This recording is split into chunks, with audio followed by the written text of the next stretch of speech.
दादरमध्ये जाणार आहोत। भारतरत्न डॉक्टर बाबासाहेब आंबेडकरांचा आज 69वा महापरिनिर्वाण दिन आहे। ही आतमधली दृश्य आहेत चैत्यभूमीमधली।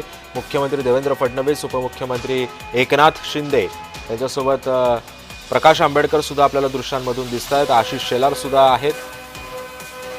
मंगलप्रभात लोढा सुद्धा आपल्याला या दृश्यांमध्ये दिसतात। बाबासाहेबांना आता मुख्यमंत्री आणि दोन्ही उपमुख्यमंत्र्यांनी अभिवादन केलेलं आहे।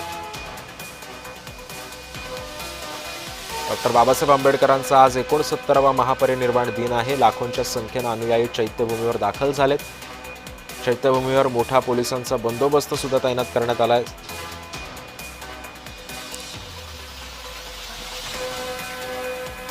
मुख्यमंत्री आणि दोन्ही उपमुख्यमंत्र्यांपाठोपाठ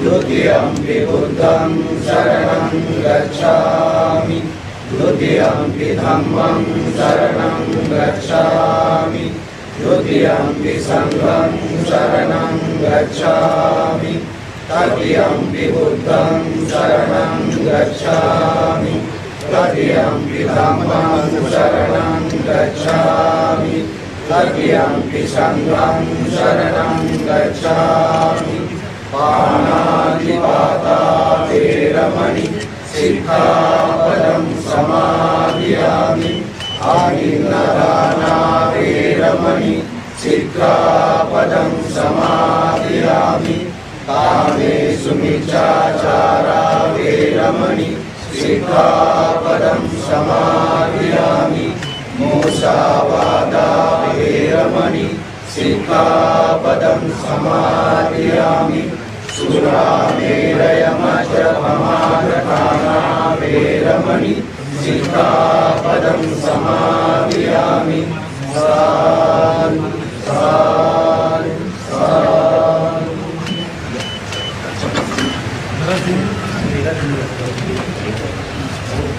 आपण पाहतोय सध्या ही चैत्यभूमीवरची ही दृश्य आहेत। अभिवादन करून बाबासाहेबांना आता हे मुख्यमंत्री आणि दोन्ही उपमुख्यमंत्री मुख्य कार्यक्रमाच्या दिशेला गेलेले आहेत।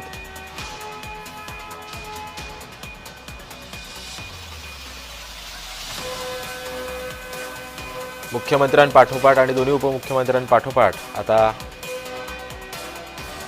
ठाकरे पिता पुत्र सुद्धा डॉक्टर बाबासाहेब आंबेडकरांना अभिवादन करण्यासाठी थोड्याच वेळात चैत्यभूमीवरती येतील।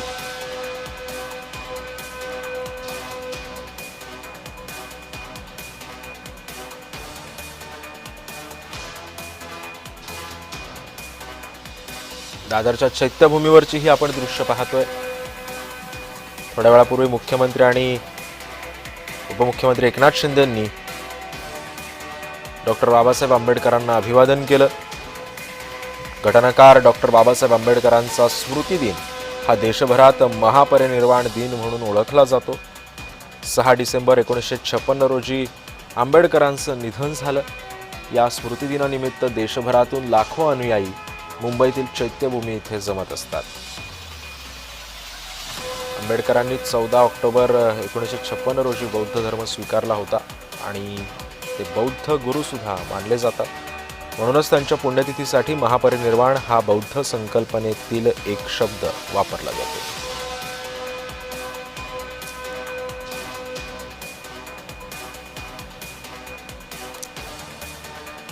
1956 मध्ये याच दिवशी दिल्लीमध्ये डॉक्टर बाबासाहेब आंबेडकरांनी अखेरचा श्वास घेतला।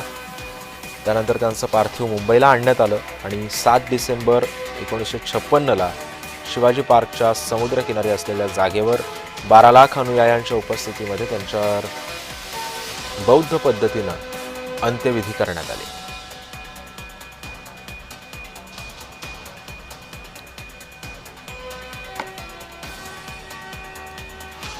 त्यामुळे आपण ही दृश्य पाहतोय।